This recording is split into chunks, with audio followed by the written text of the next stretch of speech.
Mild diabetes आहे, डायबिटीसची सुरुवातच आहे किंवा आमच्या यांची साखर अगदी थोडीशीच वाढली आहे, असं लोक अगदी सहजी बोलता बोलता म्हणतात.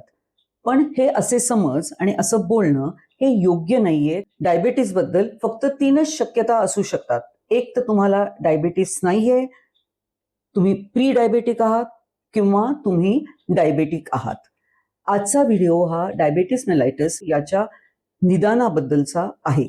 ज्या सगळ्या कारणांमुळे आणि ज्या सगळ्या विकारांमध्ये आपल्या रक्तातली साखर सामान्य पातळीपेक्षा जास्त वाढते, अशा सगळ्या आजारांच्या किंवा विकारांच्या समूहाला आम्ही मधुमेह असं नाव दिलेलं आहे.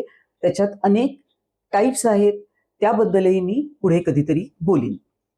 आता डायबिटीस आणि इतर सर्वच आजारांबद्दल आधुनिक वैद्यकशास्त्रामध्ये सातत्याने संशोधन चालू असतं आणि या संशोधनातून जी माहिती समोर येते त्यावर या आजारांचं निदान कसं करायचं याबद्दलचे निकष ठरवले जातात. अमेरिकन डायबेटिक असोसिएशनच्या 2026च्या निकषांबद्दल मी आज तुम्हाला सांगणार आहे. अमेरिकन शब्द आला की सोशल मीडियामध्ये अगदी चुकीची माहिती पसरवली जाते. ते निकष अमेरिकनांसाठी आहेत, भारतीयांसाठी नाही आहेत असंही सांगितलं जातं, पण जगभरात सगळीकडे ते निकष वापरले जातात. दुसरं एक सांगितलं जातं ते म्हणजे की औषध कंपन्यांच्या फायद्यासाठी हे अमेरिकन निकष प्रसिद्ध केले जातात. तेही चुकीचं आहे. विना आधार अशी जी माहिती असते याच्यावर विश्वास ठेवून जर तुम्ही विसंबून राहिलात तर तुम्ही तुमच्या आरोग्याचं नुकसान करून घेत आहात. त्यामुळे सर्वांनी सरसकट हेच निकष वापरायचे आहेत. डायबिटीसचं डायग्नोसिस आम्ही मुख्यत्वे करून 3 तपासण्यांवर करतो. त्यातली पहिली तपासणी म्हणजे फास्टिंग ब्लड शुगर, दुसरी पोस्टप्रँडियल ब्लड शुगर आणि तिसरी म्हणजे A1C किंवा HbA1c. या तिन्ही रक्ताच्या तपासण्या आहेत आणि ब्लड शुगर आणि ब्लड ग्लुकोज हे 2 शब्द आम्ही समान अर्थी वापरतो.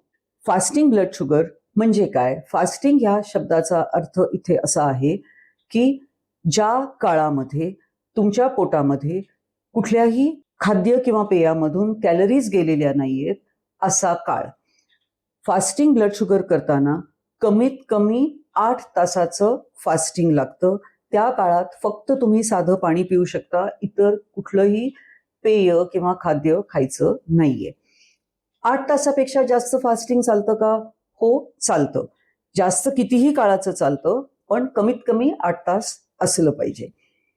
ही रक्ताची तपासणी रात्री झोपून उठल्यावर अगदी सकाळी सकाळीच घ्यायला हवी का? नाही. दिवसभरात सलग तुम्ही कुठल्याही वेळी 8 तासाचं फास्टिंग केलं आणि त्यानंतर लगेच जर तुम्ही रक्त तपासायला घेतलं तर तीही फास्टिंग ब्लड शुगर टेस्ट असंच आम्ही मानतो. आता आपण पोस्टप्रँडियल ब्लड शुगर म्हणजे काय हे बघूयात. अगदी आयडियल सिच्युएशनमध्ये त्यासाठी एक स्टँडर्ड ग्लुकोज लोड असं ठरवलं गेलेलं आहे. मग स्टँडर्ड ग्लुकोज लोड काय आहे? 75 ग्रॅम ग्लुकोजची पावडर पाण्यात विरघळवून रुग्णाला प्यायला द्यायची आहे आणि बरोबर 2 तासानंतर तपासणीसाठी रक्त काढायचं आहे. डायबिटीस तुम्हाला आहे किंवा नाहीये हे बघण्यासाठी अगदी पहिल्यांदाच जर तुम्ही रक्त काढणार असाल तर ही ओरल ग्लुकोज टॉलरन्स टेस्ट करणं सगळ्यात योग्य असतं. प्रेग्नन्सीमध्ये डायबिटीस आहे किंवा नाहीये हे ठरवण्यासाठी आम्ही ओरल ग्लुकोज टॉलरन्स टेस्टच करतो. पण जर तुम्हाला प्री डायबिटीस किंवा डायबिटीस ऑलरेडी डायग्नोज झालेला असेल तर कधीही ओरल ग्लुकोज टॉलरन्स टेस्ट करायची नाहीये, कारण एवढं मोठं 75 ग्रॅमचं ग्लुकोजचं लोड तुमच्या शरीराला द्यायचं नाहीये. पोस्टप्रँडियल ब्लड टेस्ट ही आपण सोयीसाठी नाश्ता किंवा जेवण केल्यानंतर 2 तासांनी रक्त काढून करतो. ते करण्यासाठी सुद्धा काही गोष्टी लक्षात ठेवल्या पाहिजेत. ते म्हणजे तुमचा नेहमी जो तुम्ही नाश्ता, जेवढी क्वांटिटी किंवा जे काय खाता तेच खायचं आहे, वेगळं काही खायचं नाहीये. तो नाश्ता तुम्ही 15 ते 20 मिनिटात संपवायचा आहे. खायला जेव्हा तुम्ही सुरुवात कराल त्या वेळेची नोंद करायची आहे आणि त्या वेळेनंतर बरोबर 2 तासानंतर तपासणीसाठी रक्त द्यायचं आहे.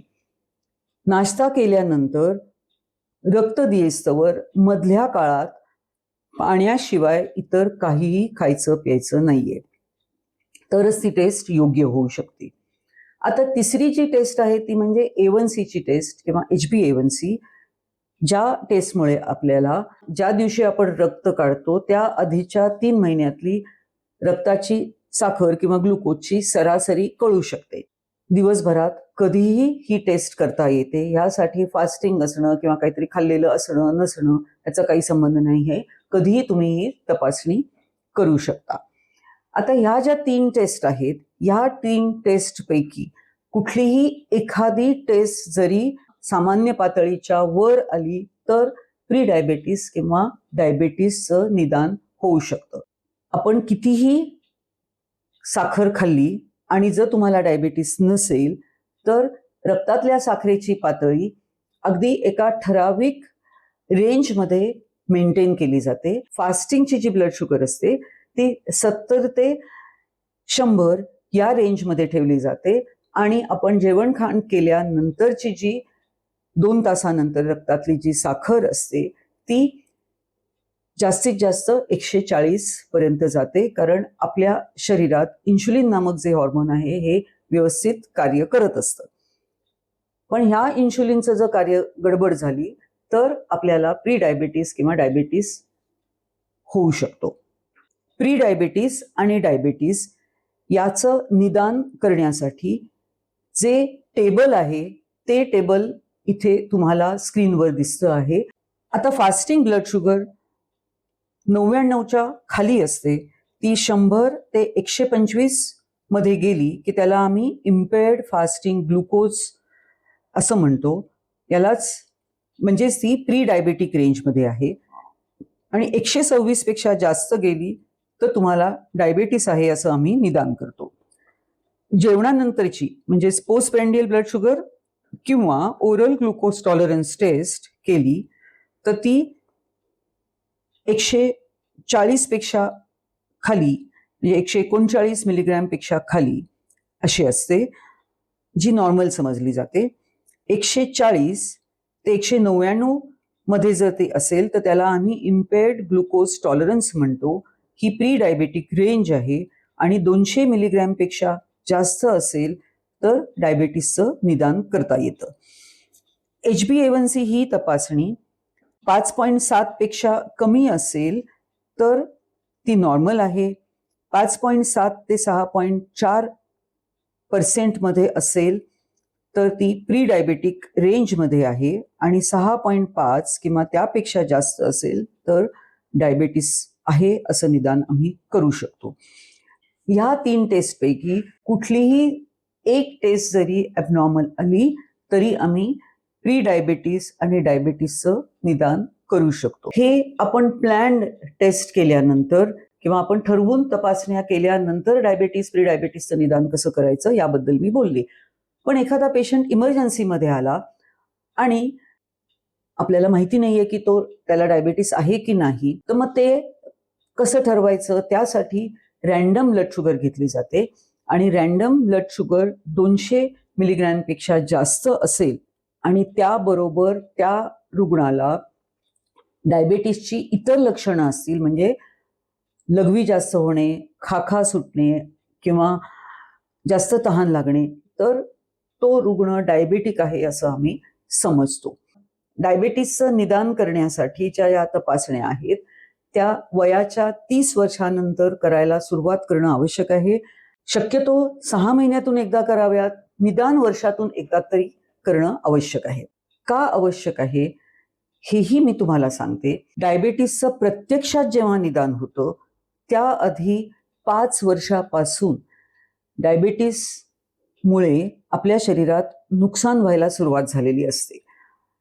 म्हणजेच डायबेटीसचं निदान व्हायला जर उशीर झाला तर ऑलरेडी तुमच्या शरीराचं नुकसान सुरू झालेलं असतं आणि ते जर टाळायचं असेल तर नियमितपणे या तपासण्या करणं आवश्यक आहे. जर तुम्ही रक्ताच्या तपासण्या करून घेतल्या नसतील तर आजच तपासण्या करून घ्या. तुम्हाला प्रथमच जर डायबेटीसचं निदान झालेलं असेल तर दुसऱ्या कुठल्या तरी लॅबमध्ये या तपासण्या परत करून घ्याव्यात आणि त्या तपासण्यांमधून जर तुम्हाला प्री डायबेटिक किंवा डायबिटीस झालेला असेल तर त्वरित तुमच्या डॉक्टरांच्या सल्ल्याने ती कंट्रोलमध्ये आणण्याचा प्रयत्न करणं आवश्यक आहे. मग आता हा व्हिडिओ ऐकल्यानंतर थोडासा डायबिटीसची सुरुवात वगैरे असे शब्द तुम्ही वापरणार नाही.